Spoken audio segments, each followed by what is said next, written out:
चीज है, मोदी तो कुछ है ही नहीं। मोदी को मैं कहीं किसी गिनती में रखता ही नहीं, है ही नहीं, अनपढ़ आदमी है, उसे क्या गिनती में रखा।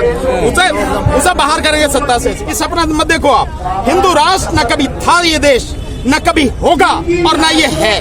वो सपना देखते रहे, इससे फर्क नहीं पड़ता। और मैं तो यूं भी कह रहा हूं कि एक एक लोकसभा की सीट पे 1,000 मोदी बैठाओ, प्रधानमंत्री नरेंद्र मोदी, ईवीएम हटा दो बस। उसके बाद में आप तमाशा देखो। समाज के बदलाव की और राजनीतिक बदलाव की प्रक्रिया लंबी होती है, एक दिन में नहीं होता, रातों रात नहीं होता। जीवन खप जाते तब जाके सफलता मिलती है। वो निश्चित रूप से ऊपरी जागरूकता की जो कमी है, वो जागरूकता की कमी है। और इसके अलावा जो बिखराव है, उस वजह से ये सारी परिस्थिति सामने है। और लोग प्रयास कर रहे हैं कि ये बिखराव जो है ये खत्म हो जाए, सब लोग इकट्ठे हो जाएं और हमारी जो ताकत है उसके अनुरूप परिणाम सामने आए। आप जैसे बुद्धिजीवी जो तमाम लोग हैं बहुजन समाज के, उनके कंधों पे बड़ी जिम्मेदारी है। निश्चित तो आप लोग क्या समीकरण क्या बना रहे हैं? नहीं, समीकरण क्या बना रहे हैं ये तो आगे बताएंगे। अभी से आप चाहते हो कि जो समीकरण हम बता रहे हैं वो बीजेपी के हाथ में दे दें ताकि उस समीकरण को खत्म करने का प्रयास करें। समीकरण बन रहे हैं, लगातार बनाने का प्रयास किया जा रहा है, समाज को जगाने का प्रयास किया जा रहा है और काम जमीन पर हो रहा है। ये नहीं है कि हवा में सारी बातें हो रही है, केवल कहा जा रहा है, जमीन पर हो रहा है। लेकिन बाकी सारी जो चीजें हैं सही समय पर मैं समझता हूँ सबके सामने वो आएगी। रणनीति क्या रहेगी, विपक्ष कैसे इकट्ठा होगा सर? नहीं, समाज कैसे इकट्ठा होता है, घर घर जाके लोगों को बताना पड़ता है, लोगों को समझाना पड़ता है, लोगों को कैडर देना पड़ता है। और जो कैडराइज लोग हैं वो फिर आगे जाके, घर जाके, गांव जाके, मोहल्ले में जाके, शहरों में जाके लगातार काम करते हैं। और छोटी छोटी कॉर्नर मीटिंग्स होती हैं, हाउस डोर मीटिंग होती है, देन उसके बाद में धीरे धीरे बड़े प्रोग्राम होते हैं। ये तरीका होता है। आपके नेता तो अपनी ढबली अपना राग पीट रहे हैं ना अलग। मेरा कौन नेता भाई, मैं तो खुद अपने आप में नेता हूँ। मेरा कौन नेता भाई? बहुजन नेता है, पिछड़े तो विपक्ष में नेता। जो अगर ऐसे कोई भी हैं वो बहुजन के नेता नहीं है। जो बहुजन के नेता हैं वो बहुजन समाज के लिए ही काम करते हैं और करते रहेंगे और करते रहे हैं।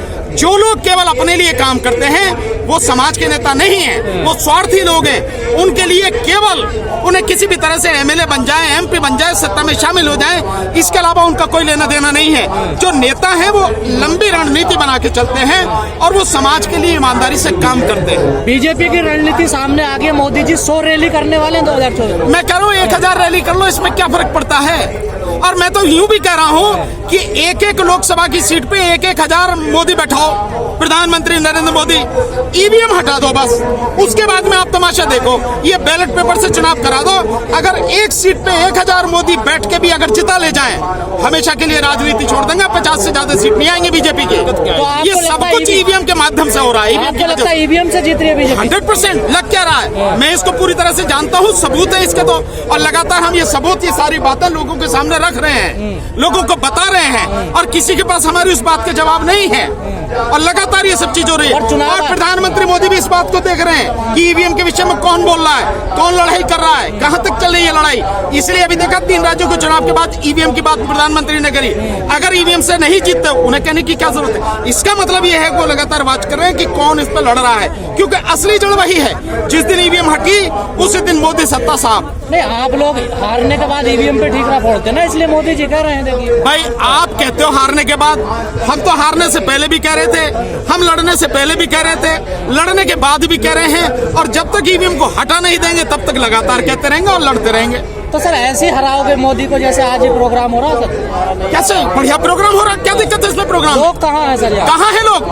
आप ये जो सोशल मीडिया के साथी हैं, मैं लिख के दे रहा हूँ, सोशल मीडिया आप लोगों के माध्यम से कम 50 लाख लोगों तक ये बात पहुँचनी है। लिख लेना मेरी बात। तो इस प्रोग्राम असफल कहाँ है? मतलब आप कह सकते हैं कि 50 लाख लोग कम से कम इस प्रोग्राम को सीधे सीधे देख रहे हैं। आप कैसे कहते हैं कि हाँ इतने लोग हैं? ये इतने लोग हैं जो बात कही गई, ये इतने लोग हैं वाकई में जो चाहते हैं समाज को बदलना और इकट्ठा होकर विचार विमर्श करें कि कैसे बदलेंगे। आपको नहीं लगता वकील साहब इस सोशल मीडिया ने आप लोगों को जैसे बर्बाद कर दिया हो? नहीं, सोशल मीडिया ने बर्बाद नहीं किया, ये तुम कह सकते हो। मैं तो कहूंगा कि सोशल मीडिया ने बहुत दूर तक हमें पहुंचा दिया।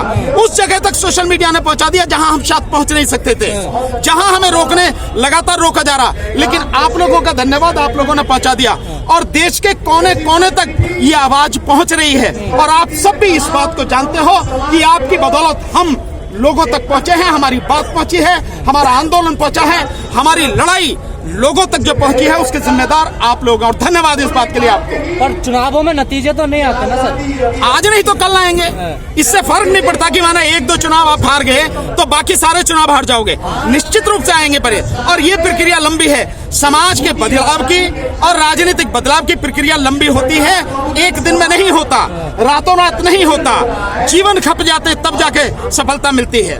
आने वाले समय में सफलता मिलेगी, मैं आपको इसको लिख के दे सकता हूँ। 50 साल इंतजार करना पड़ेगा। नहीं 50 साल नहीं, आपको ज्यादा से ज्यादा 2024 तक का इंतजार करना है आपको, बस इतना ही। 2025 में तो 100 साल पूरे हो रहे RSS के। नहीं, उसके 100 साल पूरे होने से 99 पे ही उसको आउट कर देंगे। कभी देखा 99 पे आउट होना कैसा आखिरता, तो 99 पे आउट कर देंगे, चिंता मत करो आप। 2024 में 99 है ना, 125 में होंगे तो 99 पे आउट करके इनका खाता बंद करेंगे। पर आपके पास कोई रास्ता तो नजर नहीं आ रहा। नहीं, वो आपको नजर नहीं आ रहा ना, मेरी नजरों से देखो, मुझे तो बहुत दूर तक रास्ता नजर आ रहा है। राष्ट्र की मांगे उठ रही है, कैसे देखते हो? वो तो सपना है, वो देखते रहे सपना, किसी को मना थोड़ी है कि सपना मत देखो आप। हिंदू राष्ट्र न कभी था ये देश, न कभी होगा और न ये है, वो सपना देखते रहे, इससे फर्क नहीं पड़ता। अखंड भारत बनाने की भी बात हुई है। बनाओ, तुम भी मिल जाओ उनके साथ में अखंड भारत मनाने के लिए, तो पाकिस्तान अफगानिस्तान सबको जोड़ते रहे ना। तो आप साथ हैं, अखंड भारत के साथ हैं सर? नहीं, हम अखंड भारत के नहीं, हम भारत के साथ में हैं। और भारत में जो लोग हैं उनको संविधान के अनुसार उनका हक मिल सके,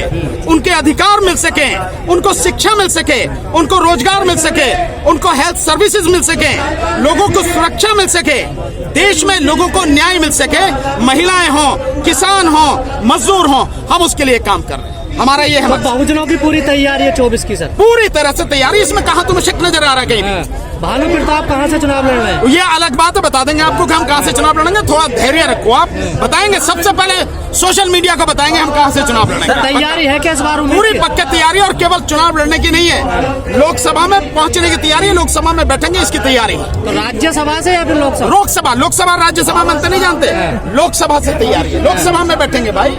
या राज्यसभा से किसी से डील हो रही है? नहीं, हमारी डील नहीं है भाई, हम तो डीलर नहीं हैं, हम तो लीडर हैं। तो लीडर की तरह काम करेगा, डीलर करते हैं। क्योंकि आजकल यंग लड़के सब राज्यसभा जा रहे हैं ना सर? भाई जा रहे होंगे, मैंने तो देखे नहीं कौन कौन जा रहे हैं यंग लड़के, और जा रहे में तो जा रहे होंगे, हम तो लोकसभा। सर आपके सहयोगी गए हैं? जनता चुन के भेजेगी। आपके सहयोगी गए हैं, जन चौधरी, देखिए। मेरे सहयोगी हैं वो? भाई बढ़िया बात है भाई, अगर मेरे सहयोगी हैं तो उनकी पार्टी ने, समाजवादी पार्टी ने मिलकर उन्हें पहुंचाया, तो क्या दिक्कत है इसमें भाई? अगर वहां से जीत सड़कों पे लड़ाई कौन लड़ेगा जब यंग राज्यसभा? क्या जयंत चौधरी ने सड़कों पर लड़ाई नहीं लड़ी है? क्या अखिलेश यादव ने नहीं लड़ी है? लड़ रहे, सब लोग लड़ रहे हैं। और जहां जैसा भी जिसका मौका लग पाता है कि भाई हमें समाज की बेहतरी के लिए क्या कदम उठाना चाहिए, वो उठाते हैं। राज्यसभा तो आप जैसे लोग जाने चाहिए, बुद्धि जी। नहीं, क्यों जाने चाहिए? हम जैसे लोकसभा में क्यों नहीं जाने चाहिए? लोकसभा में क्यों नहीं जाने चाहिए हम जैसे लोग? आप बुद्धिजीवी हैं, तो बुद्धिजीवियों के लिए लोकसभा बंद है क्या? या वो मैट्रिक पास जो है या मैट्रिक फेल जो है मोदी जैसे जाएंगे अनपढ़ लोग उसमें? चलिए ना सर, आपकी एज भी हो चली है, आपकी उम्र भी हो चली है, बाल कौन कहता है यार? तुझे अगर अपने आप को बूढ़ा समझना है तो समझ में, मैं तो अभी जवान हूँ। क्या बात कर रहा भाई? अच्छा, तूने सुना नहीं? मुंशी प्रेमचंद को नहीं सुना? गोदान नहीं पढ़ा? जो कहते हैं 60 पे भी पाठे होते हैं, अभी तो मैं 60 का भी नहीं हुआ यार, तू अभी से बात कर रहा।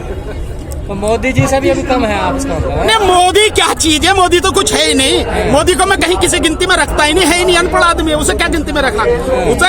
उसे बाहर करेंगे सत्ता से इस बार। अरे वो भी तो बहुजन है सर। कौन? मोदी जी। वो बहुजन नहीं है, ये बेईमान, ये चीज बेईमानी समझो आप उसकी। वो बहुजन नहीं है, वो बहुजन बताकर आपका मूर्ख बना रहा है, समाज को समझने की जरूरत। अरे सर पिछड़े नेशनल दस्तक की आपसे गुजारिश है कि अगर इसको बचाना चाहते हैं तो नेशनल दस्तक को सब्सक्राइब करने के लिए रेड कलर के सब्सक्राइब बटन को दबाएं, फिर बेल आइकन की घंटी दबाएं। नेशनल दस्तक को बचाने के लिए बहुत जरूरी है कि हर खबर को शेयर करें, लाइक करें, कमेंट जरूर करें।